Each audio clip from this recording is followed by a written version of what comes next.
Nous en arrivons à la conclusion de l'aventure par-delà le carnaval de Sorcelume avec le chapitre 5, le palais du désir ardent. C'est ici que les joueurs rencontreront Zybilna et qu'ils libéreront Prismir. Mais qui est réellement Zybilna? Et avez-vous remarqué en observant la carte du château que le casse-tête de ce donjon peut être entièrement évité par les joueurs? La finale peut très bien se passer en moins d'une heure et être totalement anticlimatique par rapport au reste de la campagne. Restez à l'écoute pour en apprendre plus. Si vous êtes un joueur, cette vidéo est destinée aux maîtres de jeu de la campagne et renferme des spoilers. Commençons par comprendre qui est Zybilna et comment les personnages peuvent apprendre la vérité à son sujet. Sa véritable identité est Tasha, un personnage riche en histoire dans l'univers de D&D. Il est donc très facile d'en apprendre plus sur elle par une simple recherche sur Google si l'on veut plus d'infos que ce que la campagne nous donne. Tasha est originaire du monde de Terre et a été adoptée par la puissante sorcière Baba Yaga, qui l'a baptisée Natasha. Elle a donc appris la magie grâce à cet être légendaire qui serait la mère de toutes les sorcières. Tasha est l'inventrice de certains sorts, dont le fou rire de Tasha. Au cours de son existence, elle s'est retrouvée dans les abysses et a formé une relation complexe avec un prince démon du nom de Gratz, qu'elle a épousé. On retrouve une mention à ce sujet dans la salle P45 du palais. À cette époque, elle était alors appelée Egwilv, la reine sorcière. Gratz et elle étaient à la fois des amoureux et des ennemis. Le temps qu'elle a passé dans les abysses fait d'elle une experte en démonologie, mais lui a aussi créé bon nombre d'ennemis. C'est pour se protéger de ceux-ci qu'elle a fui et s'est réfugiée en Féerie. Avec le temps, elle a créé son propre domaine, Prismir, et une nouvelle identité, Zybilna, pour se réécrire une nouvelle vie et oublier le passé.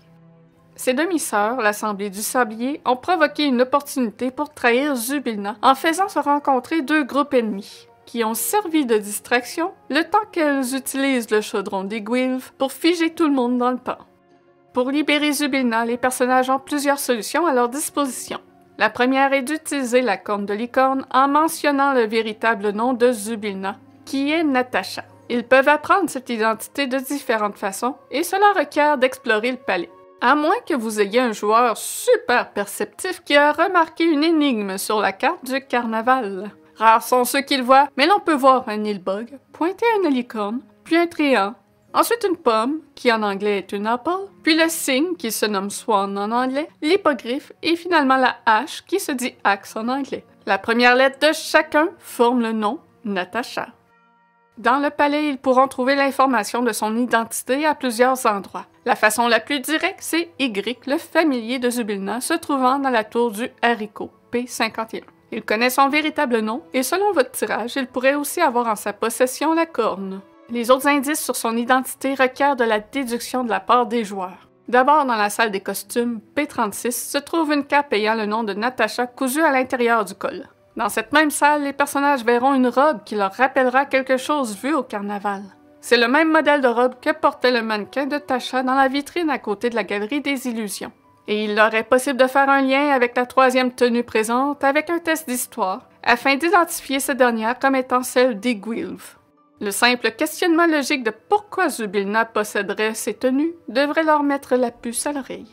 Dans la salle P44, les bocaux du temps qui passe, ils pourront voir le visage de Tasha, Zybilna et une horrible vieille dame. S'ils sont perspicaces, ils feront le lien que Tasha est Zybilna. Ils ont plus de chances de comprendre s'ils touchent un bocal et qu'ils aperçoivent ensuite leur propre reflet dedans. Et finalement, dans la chambre de Zybilna, P45, la présence des Lamy permet d'avoir un moment de discussion qui peuvent leur faire réaliser que Zybilna est en réalité Egwilv. Ils peuvent aussi faire le lien qu'elle est Tasha en examinant le jeu d'échecs dans le coin de la chambre, qui est un cadeau du célèbre Mordenkainen. Les deux sont connus pour être amis et faire de longues parties d'échecs. Il est aussi possible aux personnages de briser la stase temporelle en détruisant le chaudron d'Egwilv. Pour ce faire, il leur faut l'épée ardente d'Aphroduche. Ils apprendront ces informations en discutant avec Y. Et sinon, la troisième solution est de toucher le chaudron avec une corne de licorne en prononçant un poème spécifique. Toutefois, seul Zybilna et l'Assemblée connaissent celui-ci. Donc, à moins d'avoir soutiré l'information ou d'avoir accès à un sort de mythe et légende, ça risque pas d'être la solution que votre groupe va utiliser. Normalement, avec leur exploration, les joueurs devraient être parvenus à la déduction que son véritable nom est Natasha. Passons maintenant au véritable problème de ce chapitre. À première vue, le palais semble parfait, avec suffisamment d'éléments avec lesquels interagir et en apprendre plus sur l'archifée. Lorsque les personnages explorent le jardin, ils vont découvrir le casse-tête de la couronne. À ce moment, le palais semble devenir quelque chose d'excitant, où ils devront alterner la couronne entre jalousie et rogne pour déverrouiller les portes et explorer le palais. Mais en vérité, ce casse-tête est inutile. Regardons plus attentivement la carte. Logiquement, les joueurs qui découvrent la couronne iront directement à la porte centrale avec le verrou du cerf. Ils se croiront malins d'avoir déjà résolu ce casse-tête. Mais cette porte mène à un cul-de-sac avec rien d'intéressant. En vérité, ils n'ont même pas besoin de la couronne pour trouver Zybilna. En entrant par la porte de gauche, ils peuvent passer par la remise, ensuite un couloir où peut-être qu'ils devront combattre un tapis étrangleur, et finalement suivre un long couloir qui mène directement dans la salle de bal où se trouve Zybilna.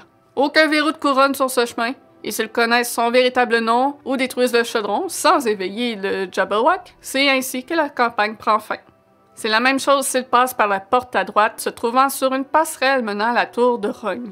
Je sais pas si c'est une mauvaise écriture, mais il est indiqué à la tour de Rogne que la passerelle est 3 mètres de haut, de même que la base de la tour. Puis lorsque l'on regarde la carte, le balcon d'entrée du palais est élevé de 6 mètres. Il est donc entièrement possible pour les personnages de passer par le balcon d'entrée pour descendre sur la passerelle et prendre la porte menant à la salle P15, quartier des domestiques. Et par là, ils pourront traverser les salles sans grand danger pour aboutir directement à la salle de bal. Il n'y aura que la Fomorienne comme véritable danger dans la salle de banquet. Et en passant de ce côté, ils peuvent aussi aisément apprendre la véritable identité de Zybilna en discutant avec Y, dans la tour du haricot. C'est essentiellement ainsi que mes joueurs ont complété la campagne la première fois que j'ai fait cette aventure.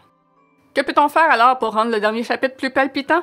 J'ai vu quelques solutions de la part de Redditor pour améliorer le palais du désir ardent. La meilleure solution, je crois, est de déplacer les verrous. C'est probablement ce que je vais faire pour la campagne en cours sur notre chaîne. Donc voilà mon idée pour améliorer l'endroit. D'abord, je fermerai la passerelle menant à la tour de Rogne. J'en ferai un couloir fermé pour ne pas qu'il soit accessible à partir du jardin. Ensuite, le verrou du cerf sur la porte centrale est inutile. Je le déplacerai sur la porte de gauche menant à la remise. Et toutes les portes menant à la salle de bal auront le verrou du lion. En faisant ainsi, il y a toutefois un problème. Le seul moyen que les joueurs auront de traverser dans la section Est pour aller mettre la couronne sur Rogne sera de traverser en volant la section P13, la cour des orages. Donc pour pallier à ça, bien que très certainement les personnages auront accès à divers items ou sorts leur permettant de voler, je modifierai la carte au deuxième étage pour donner accès à l'aile Est.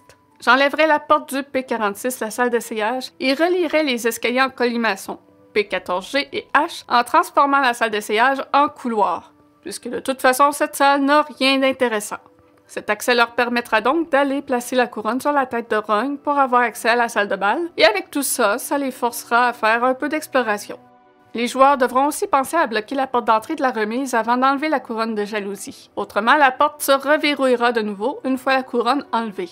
Ou ils pourront utiliser le cadeau de Messire Talavar se trouvant dans le pavillon, le carillon d'ouverture. D'autres maîtres de jeu ont trouvé des solutions différentes. J'ai rien testé et je sais pas à quel point c'est efficace, mais voici d'autres idées à prendre en compte pour améliorer le palais. La plus simple, c'est d'inverser la salle de bal, le P22, avec la salle des statues de verre, le P33. Zybilna sera ainsi un peu plus difficile à trouver. Ça reste quand même facile d'accès, il suffit de voler à partir de la salle du banquet P18 sur la passerelle au-dessus et ainsi ne pas avoir utilisé le verrou du lion au second étage. Ou franchir le verrou du lion en plaçant la couronne sur Rogne. Et de ce fait, je bloquerai aussi l'accès de la passerelle menant à la tour de Rogne par le jardin en faisant de cette passerelle un couloir fermé tel que mentionné dans la solution précédente. Sinon, ça reste encore trop facile de l'atteindre. Cette solution est simple, ne requiert pas beaucoup de modifications et me semble efficace pour entraîner de l'exploration.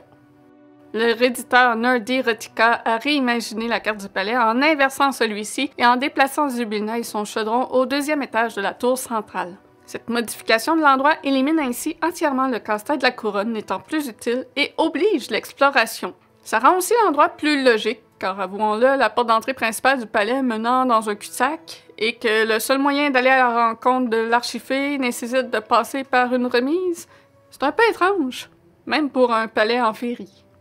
Puis la dernière solution que j'ai vue est disponible sur DM's Guild. Ça s'appelle The Palace of Art Desire Improve par l'auteur Mark Muckridge et est disponible seulement en anglais.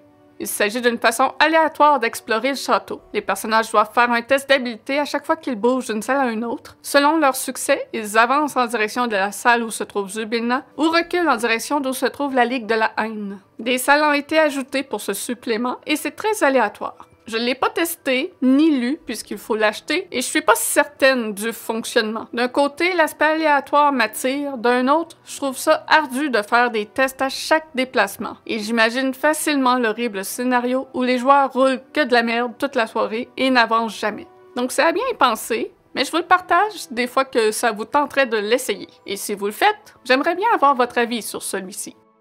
Et comme dernier détail avant de clore cette vidéo, il est fréquent que les maîtres de jeu se questionnent sur le moyen d'accéder à la salle de trône, le P31. Il est facile de passer à côté de ce détail, mais dans la salle P34, la galerie des écoutilles, se trouve une énigme qui permet de transporter les personnages dans la salle du trône. C'est toutefois à sens unique, et les personnages devront utiliser leurs ressources pour repartir de là.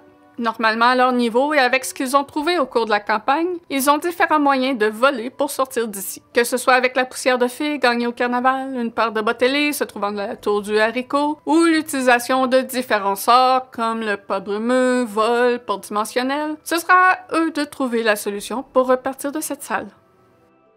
Ça complète cette dernière capsule du guide de Sorcelume. Si vous avez toujours des interrogations sur la campagne, vous pouvez poser vos questions en commentaire ou rejoindre notre Discord. Ça me fera plaisir de vous aider. Et soyez prévenus, si vous n'apportez aucune modification au palais, ayez conscience que ce dernier chapitre risque de se clore plus rapidement que vous le croyez. Si vous avez vous-même apporté des modifications à la fin de cette aventure, partagez-nous vos idées en commentaire. N'oubliez pas de vous abonner et de rejoindre notre Patreon pour nous encourager. Et si vous désirez voir Sorcelume être joué, allez voir nos autres vidéos. Pour être à l'affût de tout ce que nous faisons, vous pouvez aussi rejoindre notre Facebook et Instagram. Merci à tous et on se revoit dans nos parties de jeux de rôle. Bye!